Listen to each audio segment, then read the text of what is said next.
Andre again now with recording on.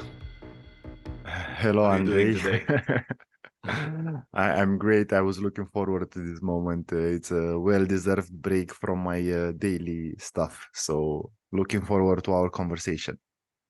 Me too, me too. How are you? These talks we have, even though they are, I take them seriously, but they don't feel like work. They feel like eating chocolate, like dessert. It's all good Yeah. and nice. I'm doing fine. Thanks for asking. You had a topic for today you wanted to talk, which is managing remote teams. How to make remote teams work? What are the problems? What are the things to be careful about? What do you want to talk hmm about? How do you want to approach this topic? So, I think now it's a good moment after more than 2.5 years since we mostly started working remotely. Most of the people that could work remotely started working remotely, and we are starting to see the benefits and the difficulties of doing that.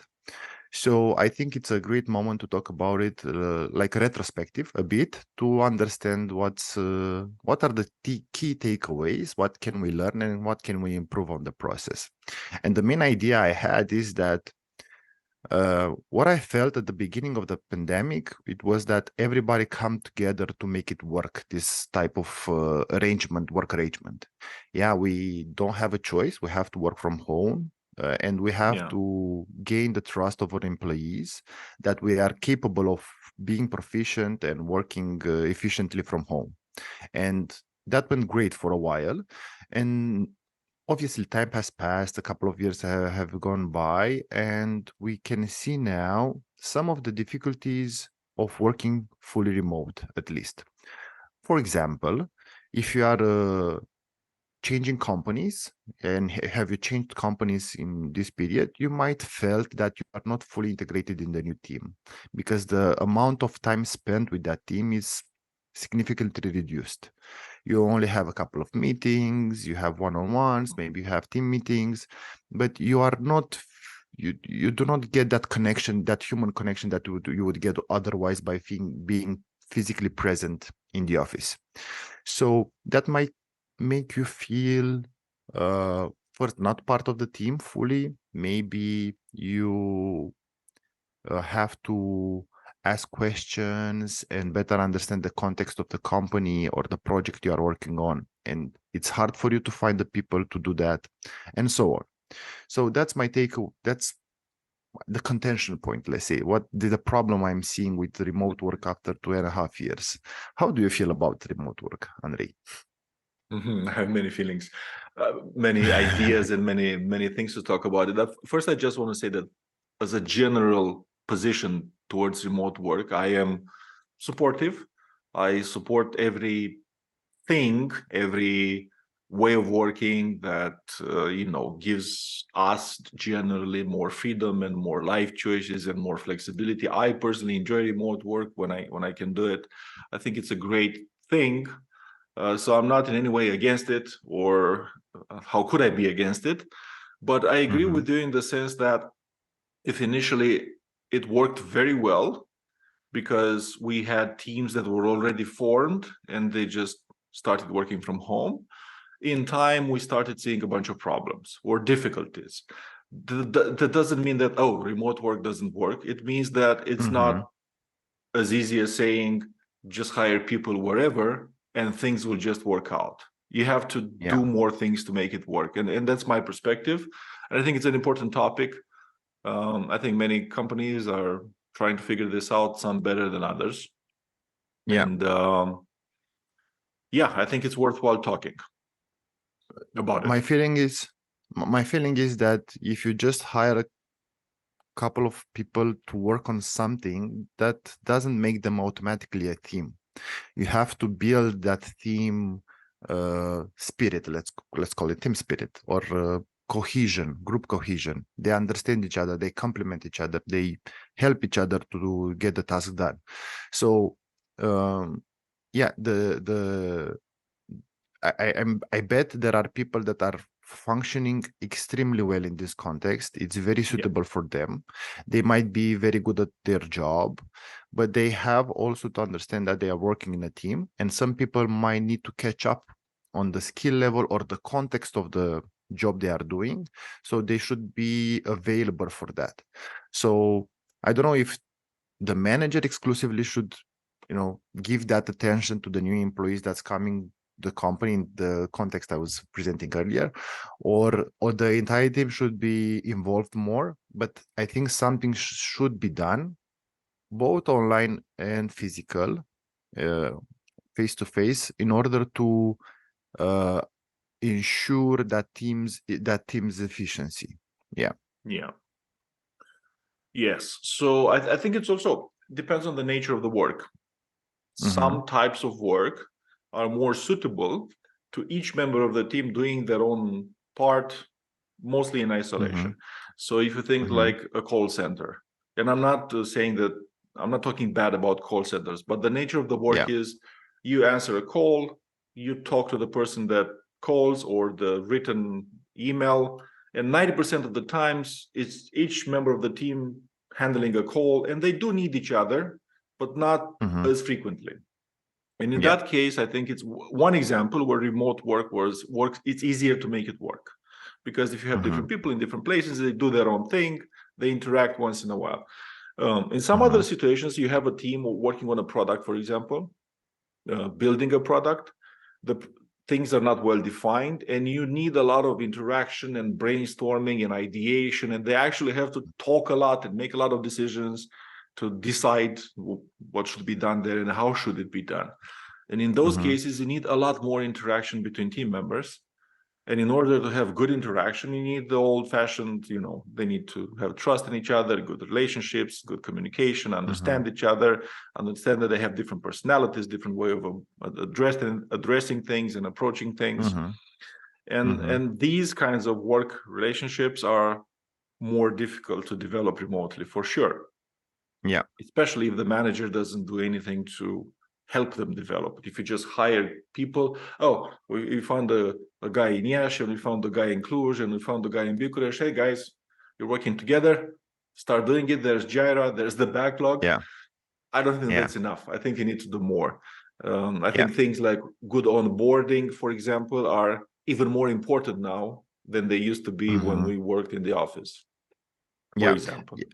One of the things that companies could do is better onboard people. That's true. And create the time and space for the people to meet each other. And also, I think companies should invest more in activities that would motivate the people to come together, like team building activities. I know it maybe sounds like, I have to spend money on team building activities. It's important, especially now when people are working remotely, they do not know each other. There is that inherent lack of trust that you have. You do not know the person. You have not met that person before. So you are being cautious when you approach that person. But once you shake hands, once you see each other, when you see how people react in different contexts, because I'm speaking to you, I only know how you speak to me. I do not know how you act and what's your attitude towards other people. And it's important for me to understand that kind of stuff. So onboarding is important. Team building activities are important. Trainings could be a great excuse to bring people together. Let's meet for 2 days in a location. We'll pay for everything. You'll get trained. You acquire a skill. You bond with the team. That's amazing. So there are stuff to be done.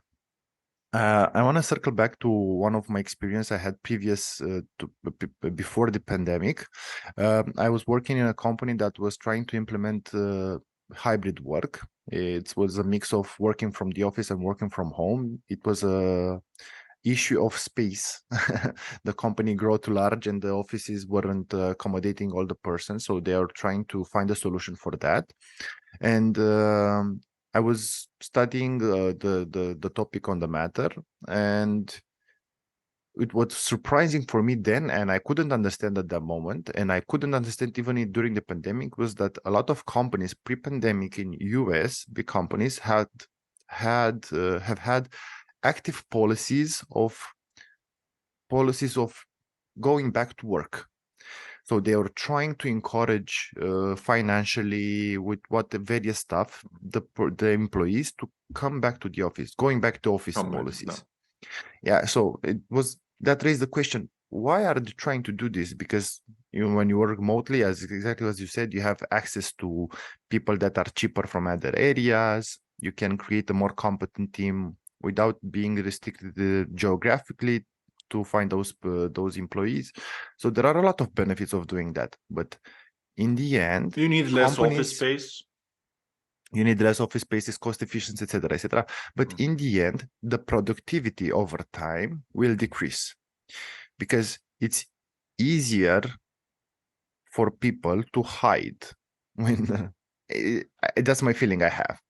I do not know exactly what the studies told why the decrease in productivity occurred, but my personal feeling is that when you are not in the room with another person, you feel less accountable to do the stuff you have to do. You'll push maybe back with on some task. You'll stall. I can do it tomorrow. Nobody asks. I can do it tonight. Whatever. So maybe we should think we are employees. As employees, we have a responsibility to do our job best, and maybe the context to do our job best is in the office at least a couple of days a month. So do you feel that productivity is affected 2.5 years post this trend? I hear, so study-wise, there's a few studies, not a lot of them. And they're all kind of controversial as far as I know, and you can look at the data in multiple ways. Those studies are done in different countries. I don't know, on large sections of population. I don't know how representative they are to all the niches or locations or industries anyway, but they exist, but they're not, I don't think they're conclusive. I am not aware of a series of studies that are so well done and so accepted and so clear that we can say, yeah, this is better or that is better. From my personal experience and the companies I'm working with and the people I'm interacting with, I think it's I hear different kinds of things. So let's start from the basics. Actually, virtually all the companies I know of and I work with and I keep in touch with, which are most of them software companies, that's the industry I work with, they all have some kind of either remote work or hybrid work. So basically they all have an office, and 80% of the cases, the policy is you come to the office whenever you want, if you want. And they leave it to the people. And some people come more often, some people come less often, some people don't come almost never. They also, most of them, not all of them, most of them started hiring people from other locations. Previously, if you were a company in Iași and you had an office in Iași, you had to hire people from Iași. Now they're hiring people from anywhere, let's say. So they have one guy in this city and 2 people in that city and 3 people in that city. And those people cannot come to the office even if they want it, or they can come for special occasions like a team building, but they cannot come like today I want to go to the office because they live, hundreds of kilometers away. And some companies have tried to have some policies. Sometimes it's company level, sometimes it's team level, like we as a team, let's at least meet for the beginning of the sprint for the planning session. Let's try to have the planning session together, face-to-face or something like that, or 1 day a week, but not so many companies do that. Percentage-wise, I think the companies where most people come to work, from what I know, I see about 30-40% of the people in the office. Then that's a lot. I know companies where the offices are practically empty. They have 100 employees, 200 employees, and you have 3 people in the office, 5 people in the office, and there's always the same people. Like there's the office manager and there's one person who just doesn't like to work at home or whatever. But sometimes some companies, most of the people stay at home. In some companies, you have more people coming to work. I don't know personally of any company where more than half in software, or more than 50% of the people come to work. Yeah. In terms of productivity, I think it's complicated in the sense that I don't think a remote team is necessarily less productive than a face-to-face team.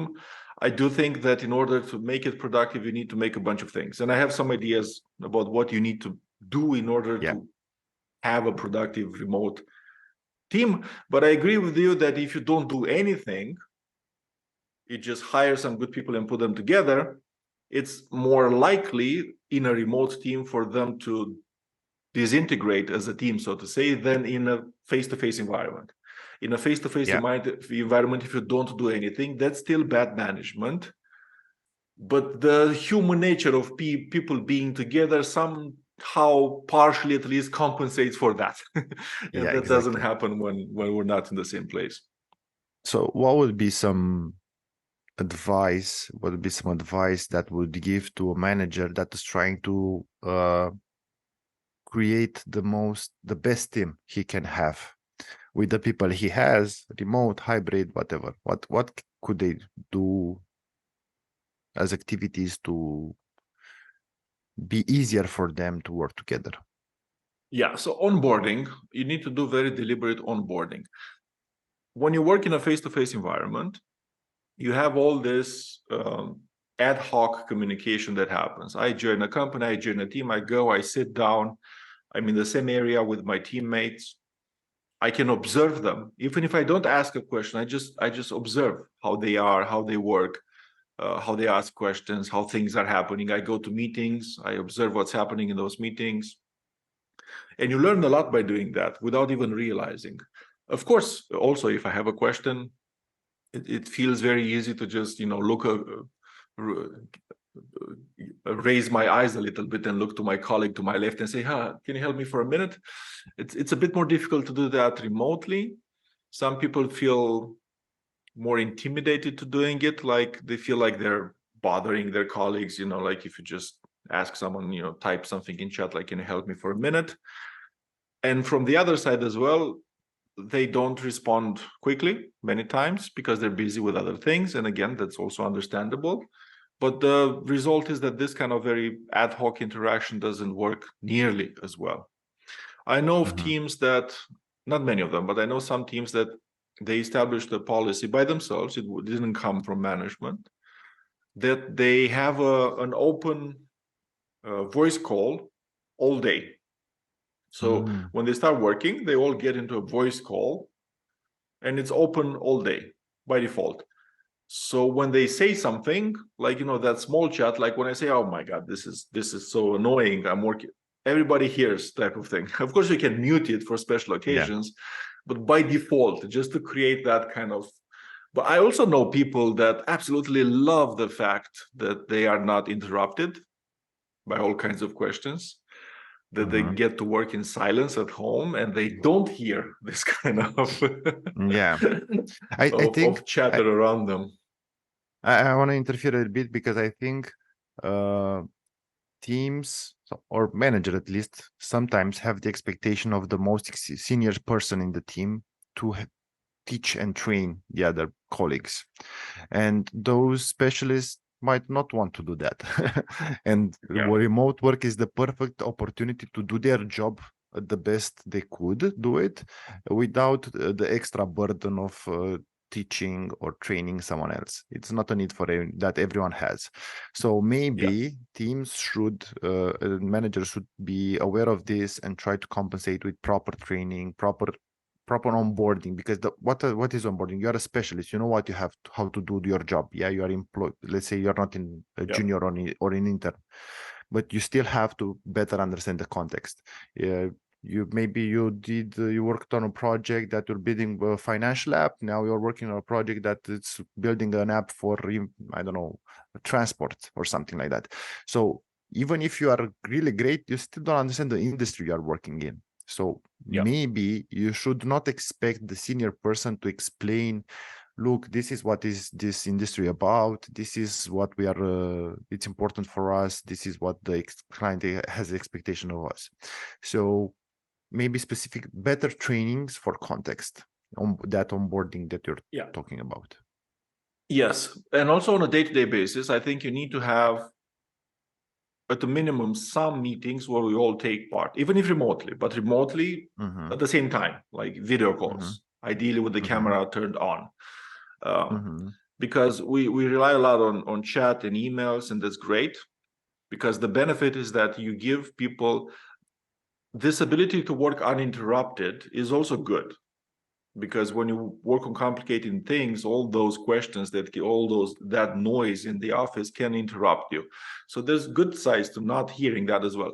But let's say you do Scrum, just an example. So at least the Scrum meetings, like, the planning and the dailies and the retrospective and the review, do them in a video call, make sure everybody is present, turn on the camera, and take advantage of those things, of those meetings, which have a very specific purpose. You estimate work and you plan work, but also take advantage just to do some informal team building in a way. Like, this is a time when we see each other, we're all here. If anyone has any ideas, be more open to going off the agenda a little bit than maybe you would be if you would be face to face. Then yes, once in a while, try to organize team buildings and training sessions and things like that. But let's say those are more rare. I don't think you can rely on having a team building once or twice a year, or having a training once or twice a year to have a great team. You build a great team on a day-to-day basis, on a week-by-week basis. And you add like the cherry on the cake. Once in a while you have a training, once in a while you have a team building. And but I would really insist on that. If I have a remote team, okay, let's say we're remote. Let's say I don't want or cannot get it to come to the office.